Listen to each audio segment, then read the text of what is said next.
masyarakat itu menjadi tangguh gitu. Tangguh dalam arti kuat, tangguh dalam arti dia bisa tidak harus selalu panik.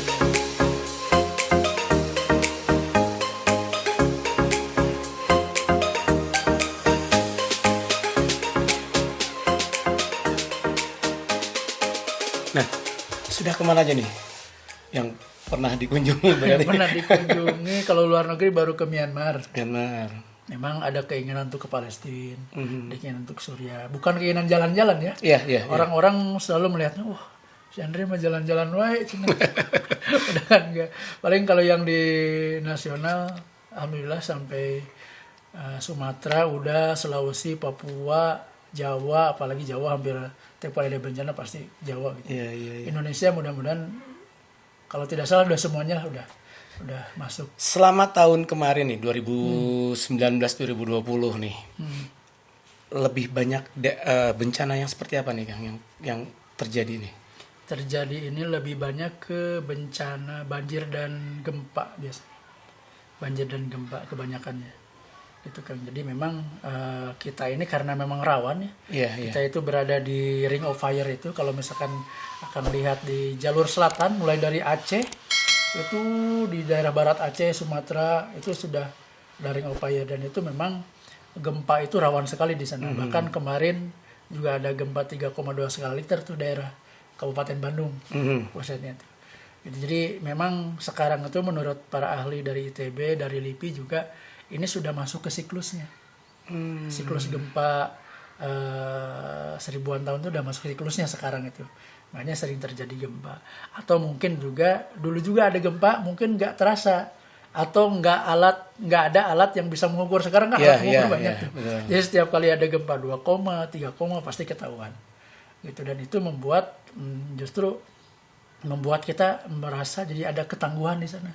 Ada kewaspadaan di sana gitu. Walaupun misalkan ada setiap kali ada gempa ada hoax gitu, tapi justru warga masyarakat juga makin terpacu untuk minimal belajar, minimal tidak panik. Iya, betul. Dengan adanya bencana, dengan adanya relawan terjun ke bencana juga sama memberikan edukasi juga gitu. Setiap kali ada bencana juga tidak harus panik juga. Nah, berarti kan Kang Andri ini di Satguna DPUDT ya? Satguna DT ya? Apa Satguna itu? Satguna itu dulu di DT ada namanya Satgana namanya. Santri Penanggulangan Bencana. Terus kita rubah lagi karena memang pada saat itu Satgana sudah dimiliki sama PMI. PMI Kota Bandung untuk tim rescue-nya namanya itu Satgana. Kita tidak ingin jadi, ada sesuatu lah gitu ya dengan PMI. Makanya kita berubah jadi namanya Satguna Santri Penanggulangan Bencana. Per 2019 kemarin kita ganti lagi Satguna, awalnya Satguna Santri Penanggulangan Bencana, jadi Santri Tangguh Indonesia. Santri Tangguh Indonesia. Nah, kalau Santri Tangguh Indonesia ini berarti lebih orientasinya lebih kemana nih berarti? Sebenarnya sama aja, tapi karena memang dari tujuan utama dari pembangunan penanganan kebencanaan di setiap daerah atau di setiap wilayah atau di setiap lokasi itu adalah bagaimana memberikan atau bertujuan untuk masyarakat itu menjadi tangguh gitu. Tangguh dalam arti kuat, tangguh dalam arti dia bisa tidak harus selalu panik, tidak harus selalu menengadahkan tangan setiap kali ada bencana gitu. Jadi mental ketangguhan itu di sana gitu. Makanya di Satguna ini dikuatkan lagi terkait dengan ketangguhan yang memang dulu kita sudah penanggulangan bencana. Nah, kita sekarang visinya adalah bagaimana membuat masyarakat Indonesia itu tangguh gitu, menjadi ketangguhan. Gitu kan. Berarti termasuk program mitigasi bencana. Program mitigasi itu sampai tiga-tiganya gitu, tiga fase itu kita masukin data PRB-nya, pengurangan risiko bencana, ada tanggap daruratnya, ada rehab rekonnya, rehabilitasinya, rekonstruksinya.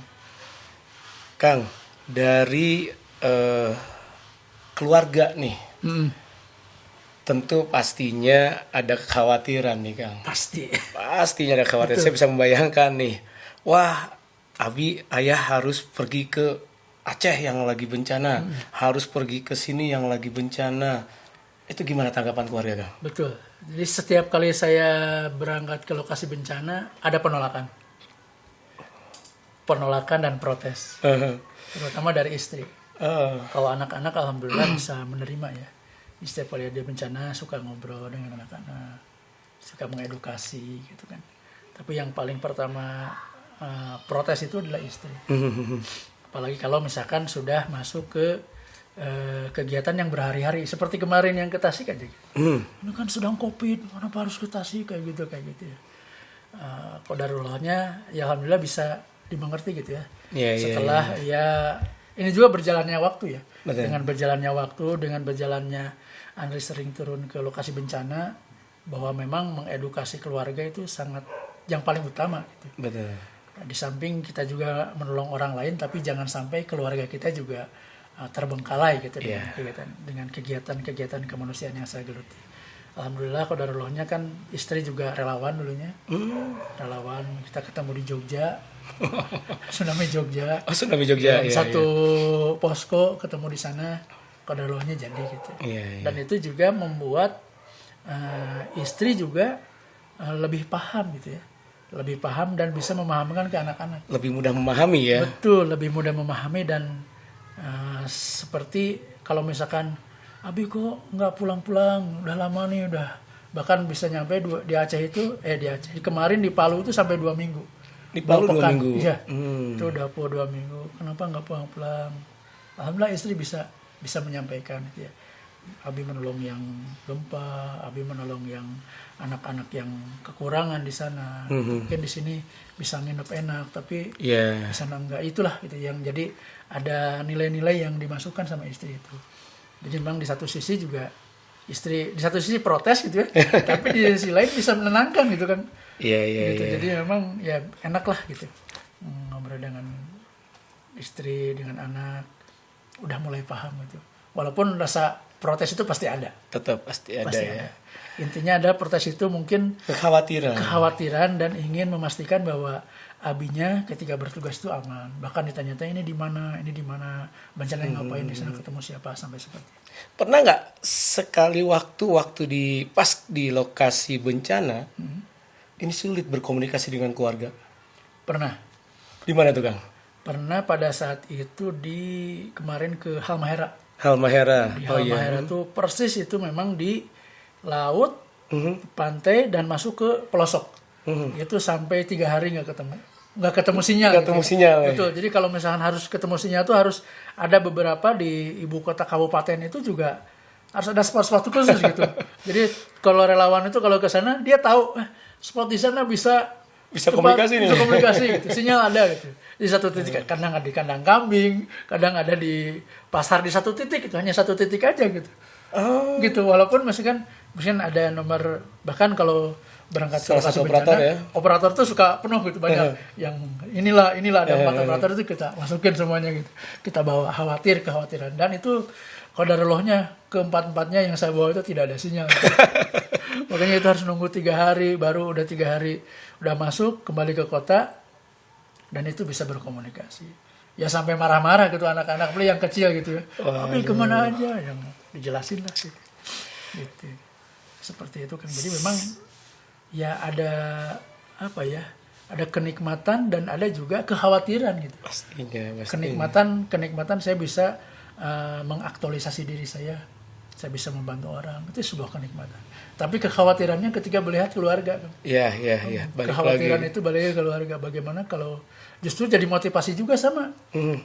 Gitu. Jadi ini kalau misalkan keluarga saya terjadi seperti apa gitu ya. Gitu. Makanya saya kalau misalkan meninggalkan dunia seperti ini, dunia kerelawanan, dunia kemanusiaan itu berpikir lagi gitu. Di sana masih banyak orang yang membutuhkan, tapi di saat saya punya kemampuan, punya kekuasaan misalkan ya dengan amanah sekarang, tapi tidak bisa menyentuh itu juga kayak gimana gitu kan, ada yang hampa. Berarti sekarang ya COVID itu semuanya itu COVID itu otomatis terhenti Bang, otomatis terhenti kegiatan-kegiatan kemanusiaan, bahkan bencana-bencana juga kemarin ke Tasik itu otomatis terhenti. Tapi saya tidak bisa berhenti gitu. Kalau misalkan ini berhenti aja, nggak bisa. Kemanusiaan itu nggak bisa berhenti. Bahkan kemarin pada saat dari kantor memerintahkan surat edaran untuk WFH, work from home.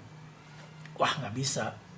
Saya langsung memetakan, di DT harus disinfeksi semuanya, penyemprotan itu. Jadi saya lapor ke SDI juga. teh punten saya tidak bisa melaksanakan perintah kiai gitu, jangan di SP. Oh iya kan, nggak apa-apa gitu. Tapi itulah kenikmatannya. Kenikmatannya yaitu tadi disampaikan. Di saat orang lain meninggalkan, kita malah mendekati. Berarti emang harus standby 24 jam ya? Ya, standby 24 jam. Bahkan tidak mengenal jam kerja ya. Bahkan saya juga suka miris melihat orang itu melihat, wah kan mohon maaf ini udah jam 6, udah waktunya istirahat. Wah ini bukan masuk tim saya deh kayak gitu. Iya.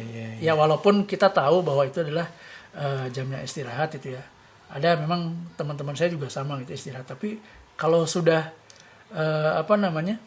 feelingnya sama, core-nya sama, hatinya sama, itu pasti tidak akan nolak gitu.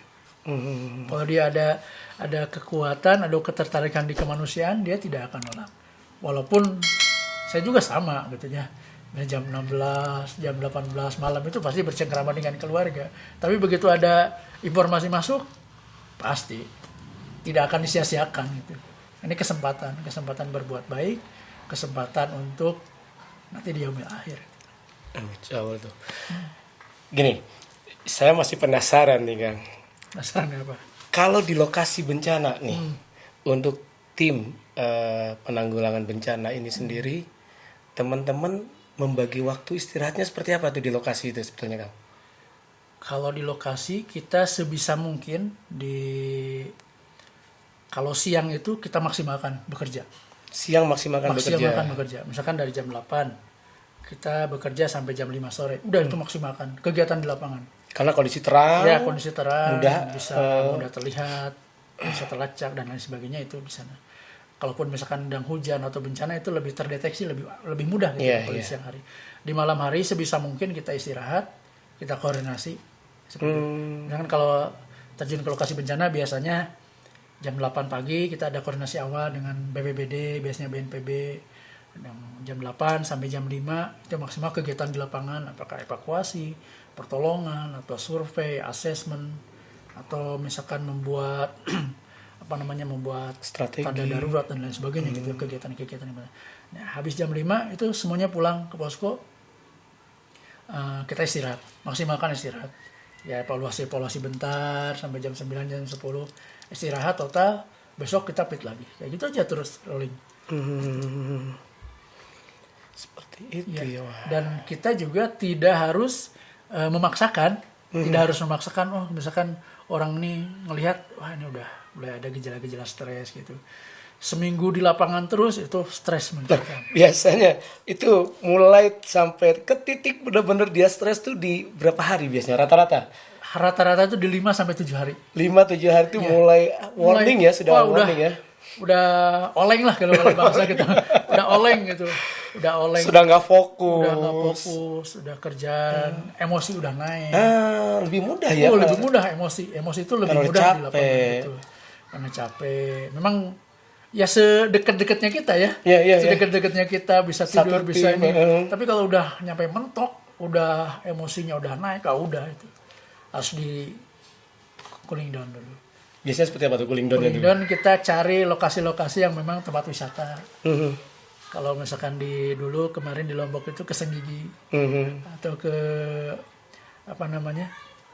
ke pantai gitu ya. Itu kan ada tuh yang di Lombok yang pantai-pantai, kita main di sana.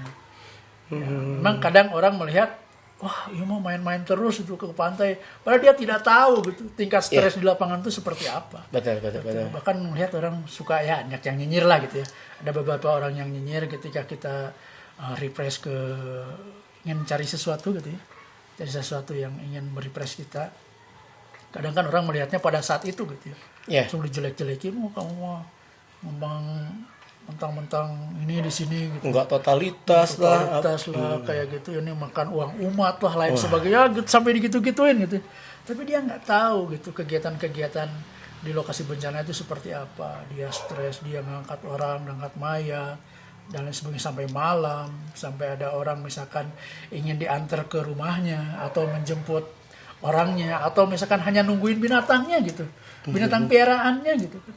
Seperti itu gitu. Sampai seperti itu ya. Dan kalau kita nolak juga nggak mungkin kita nolak di lokasi bencana, apalagi warga yang membutuhkan itu ya. Walaupun misalkan hanya, bang tolong anterin, saya mau nengok hewan peliharaan saya di rumahnya gitu kan. Ini di pengungsian nih, mau ke rumahnya, hanya pengen diantar itu aja. Wah, itu harus dikawal. Dan itu juga beresiko sebetulnya. Beresiko juga. Gitu. Kalaupun misalkan nolak, dia pasti pergi sendiri.